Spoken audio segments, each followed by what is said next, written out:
La guerra del caucho. El juicio de la historia.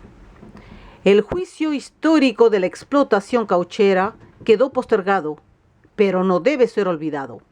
Arana, Leguía, Salomón Lozano y un parlamento servil.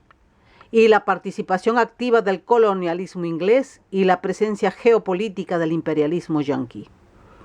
Sucesos y hechos de la época de la explotación cauchera en la selva peruana, entre los años 1885 y 1915.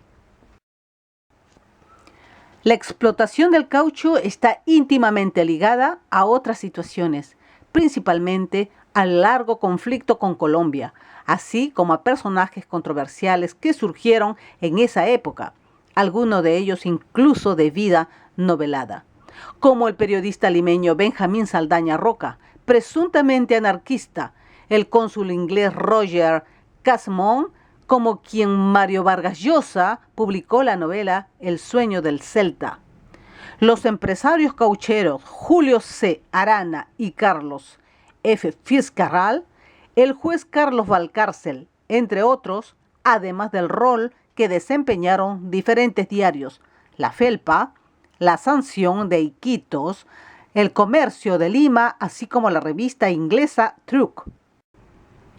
No acababa ahí la galería de personajes de una época de conflictos que se prolonga durante la pugna peruana-colombiana por el Caquetá Putumayo hasta 1937, donde aparecen el presidente entreguista Augusto B. Leguía y su canciller Alberto Salomón, el coronel Luis Sánchez Cerro, que lo derrocó y murió asesinado en Lima poco antes de emprender la guerra con Colombia, el diplomático colombiano Fabio Lozano, el capitán Cervantes, jefe de la Revolución Loretana, contra el Tratado Salomón Lozano.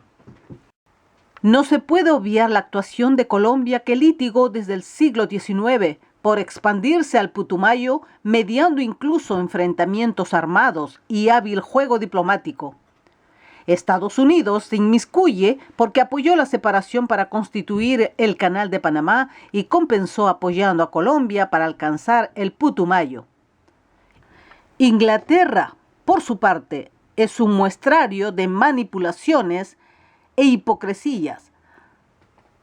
Propició y financió la explotación del caucho, y el mismo año 1885, en que se inicia la explotación masiva, el funcionario inglés Markham planea el robo de semillas en Brasil con su agente Whitman, con las que 15 años después, al producir caucho masivamente en colonias de Asia, acababan con todos los caucheros sudamericanos, incluyendo a Julio C. Arana, el personaje más importante y cuya vida se extiende desde los inicios del boom del caucho. Pasa por la total ruina cauchera, el conflicto con Colombia, la pérdida del Fundo Putumayo de 5 millones de hectáreas y su ocaso hasta morir en Lima a la edad de 90 años. Evidentemente, J.C. Arana es el personaje central de toda esta trama, quien, el más vilipendiado internacionalmente y el único finalmente sometido a juicio por el juez Carlos Valcárcel en Iquitos, en el Parlamento de Londres, fue juzgada su empresa cauchera Peruvian Amazon y los financistas ingleses la liquidaron en vísperas del copamiento del mercado mundial con el caucho inglés de Asia.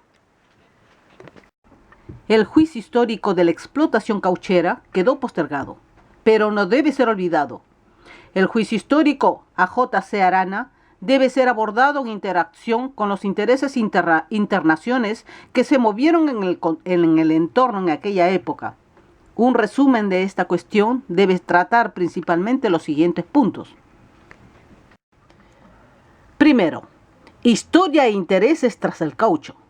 El cauchero J.C. Arana en la mira colombiana, Arana en la telaraña del cinismo inglés, el caucho y el genocidio del Congo belga. Desde Bélgica, Leopoldo II inició una campaña expansionista con la que se anexionó los vastos territorios del Congo, al que tuvo el sarcasmo de llamar Estado Libre del Congo. No se trata de reivindicar al cauchero J.C. Arana frente a las acusaciones del genocidio y explotación de los indígenas de Putumayo, sino de establecer las motivaciones que se dieron internacionalmente de parte de Inglaterra para liquidar a los caucheros sudamericanos. Los escándalos del Putumayo fue una excusa que les favoreció liquidar a los varones sudamericanos del caucho.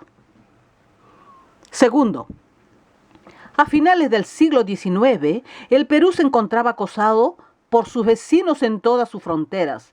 Colombia acosaba por el norte, demandando el territorio comprendido entre los cursos de los ríos Caquetá y Putumayo, donde estaba posesionada la empresa cauchera Peruvian Amazon de J.C. Arana. La denuncia y liquidación de su empresa obligó al retiro de J.C. Arana del Putumayo y abrió camino al avance colombiano. Ataque infructuoso en La Pedrera en 1914.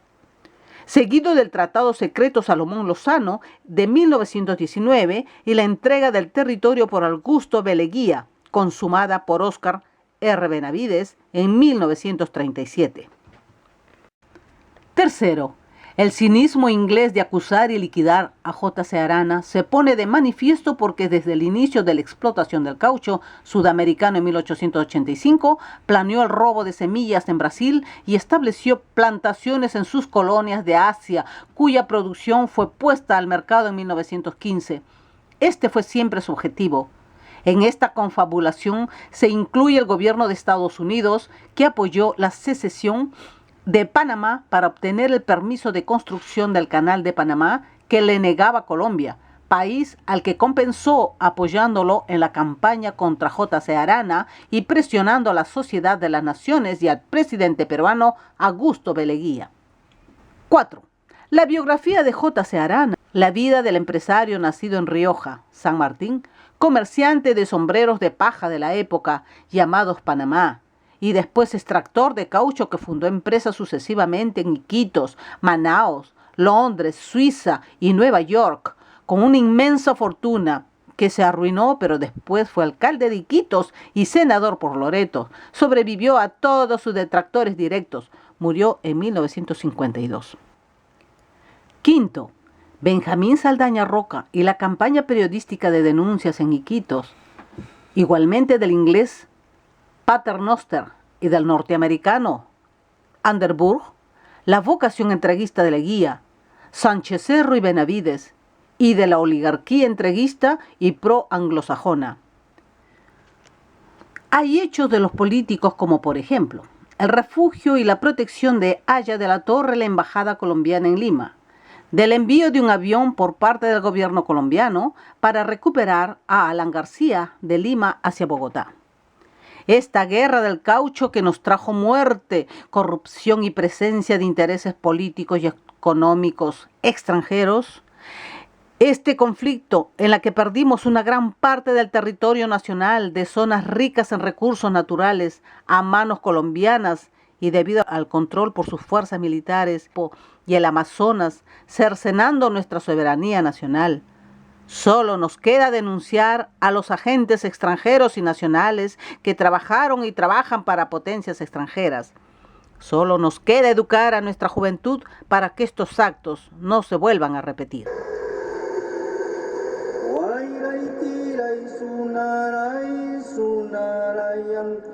Why